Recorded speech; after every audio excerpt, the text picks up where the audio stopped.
Isaac Del Toro winning a stage, quite a sneaky attack and quite tactical, finishing third. And yeah, is he the real deal? I'm very apprehensive to draw conclusions. Context, Tadej Pogačar, same situation, Total Avenir champion, joining UAE, only finished 13th and no stage wins in the Tour Down Under. So obviously, Isaac Del Toro must be like supercharged. So basically, like, what? Because Pogačar joined UAE in 2019, is that right? He won the 2018 Tour de l'Avenir. So Del Toro, by this logic, is going to at least finish third at this year's Vuelta, basically. He's going to win it. He's going to win it, apparently. Yeah, I'm apprehensive to draw conclusions because I know he did win that stage. Fair enough. I was actually talking to my friend about this on our bike ride today. I'm like, people just kind of looked around, and I know his attack was well timed, 500 meters to go, but when I looked at the result and I saw that everyone was on the same time, I thought that he'd won by a sprint, which I would have found somehow more impressive in a way. But his kind of late attack, I just feel like anybody who had a good bit, who had some decent legs at that point and some good tactical nous could have won that. I think that, I don't know, controversial, but he finished like 8th at Wollonga Hill. So he was gapped a little bit there. And I think that it's very good that he finished in third, but I don't want to like elevate things too much. It's the Tour Down Under. It wasn't like massive mountains and stuff. So maybe he's more suited towards the longer climbs. But one thing that I will admit is that he provided such an unpredictability to the racing. That Mount Lofty stage where he was just launching it was very reminiscent of Poggy back in the day, where he just kind of threw caution to the wind and was just like, I don't care for cycling rules and etiquette. So, just this is what is supposed to happen. It was good to see Del Toro. I do think his youthfulness and enthusiasm perhaps was to his detriment at times. I think he did I swear on stage 4, he went off the back of a peloton so he could do an effort.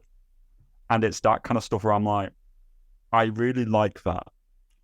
But that's probably not the wisest thing. That'll probably get wiped out by UE pretty quickly.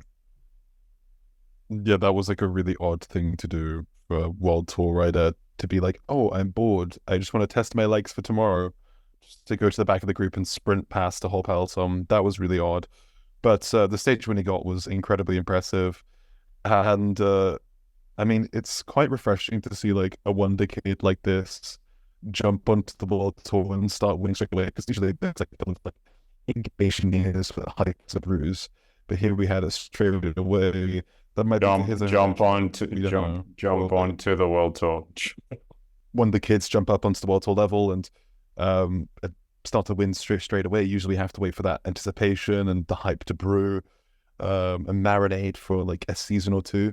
But with Del Toro, we got it straight away, and that might be to his own detriment because his bar has been set so high. But he seems like a really interesting rider in terms of his rider style. Everyone's comparing him to Pogačar, understandably. But it's also just refreshing to see a Mexican rider right at the top of the World Tour. Where's this going to lead to?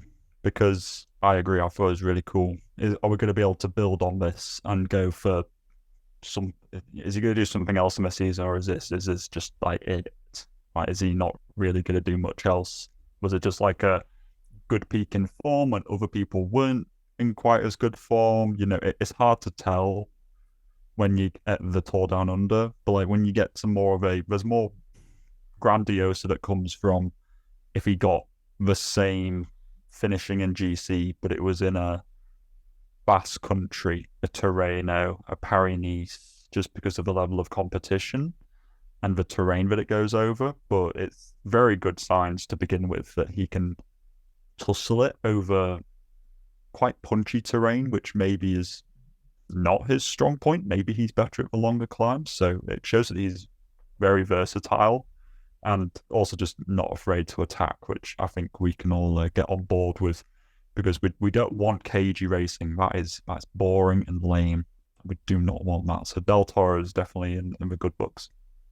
I mean, he is in Australia, so you would think that he is going to be doing the Cadell Great Ocean Race as well. And if we follow what Tadej Pogačar did in his Neo Pro season, he went to the Vuelta al Garve, he won that race, then Serra Bianchi, then GP Miguel Indurain, then the Tour of Basque Country, then the Tour of California. Obviously, that doesn't exist anymore. So if he has a sort of similar calendar like that, maybe they send him to the Tour of Slovenia to win that, because they haven't showed how they got Carl out his 2024 season yet. Well, they said he's not going to a Grand Tour. I can give you that context. He will not be at the Vuelta most likely. That could change, but they're not expecting him to go to a Grand Tour. They want to see how he progresses through the year. But I'm intrigued to see how he go in like the Italian one-day races at the end of the year, like the kind of ones that Poggy's been doing well at recently, and Mark Hirschi. Well, he has to compete with Mark Hirschi for places there. With that sort of with that fiery kick that he has, it could be quite useful at those kind of profiles. Or if he gets shipped away to like the Mallorca races and these early season races like Valenciana and so forth. I don't think that'll work, because it's the jet lag, the timing as well. True. Maybe we have to wait for him to go to the olive oil race in February. Right, that's true. He'll definitely get to like a Romandy or something like that. Like the crazy Romandy results do we get? Like if that's screaming Del Toro at me. Yeah, who knows? We'll wait and see. Not going to Grand Tour is a little bit like but UAE have such a plethora of talent that I can also very much understand that other people probably have priority over a 20-year-old wonder kid, but also the fact that he's 20 is just insane. I mean, Tour of Poland. That's prime weird results. Oh yeah, that would be a good one. Del Toro's definitely winning, like, what's it called? Trevally Varesine. That's what he's winning. Or Tour of Norway. He could win that. Nah, do you go there? I don't think they do. But the funny thing is, him being Mexican, every single podium he gets or win is going to most likely be the first ever for Mexico. Yeah, it's so true. I mean, having more countries in the sport is quite cool. But Mexico, by the way, at the moment, the federation is not like... Yeah, I was going to say. Okay, cool. Mexico don't have a national champion, so Mexico don't actually have a current national champion. So even if Del Toro were to sort of win that, we wouldn't even see the jersey in the pro peloton. It's kind of a weird situation right now in Mexican cycling. Huh, that's a shame. Oh no, UAE won't be able to botch another national champs jersey. What a shame. I mean, at the Benidorm World Cup, Pissy, or whatever they called that weird name, they had a store. Pissy. Whatever, I don't care. It's a stupid name. Call it something better. But they had the Tadej Pogačar kit, and no. Like the Slovenian one? Yeah. But I have seen the flag. Yeah, but like I just don't like the UAE team Emirates kit. But I saw the DSM kit quite close, and I prefer that, and the Intermarché one now. Seeing it up close makes it nicer. I do think the DSM jersey is not as bad as we thought it was to begin with. Like, seeing it being run with is actually a lot nicer than it looks otherwise. It does look kind of strange, but I think you have to get used to it. Yeah, I agree. Weird sensation. After the first or second, it's like heroin, It feels gross and like the first time, and then you just like try again, and it's great. Like crack. You living in Glasgow talking about this,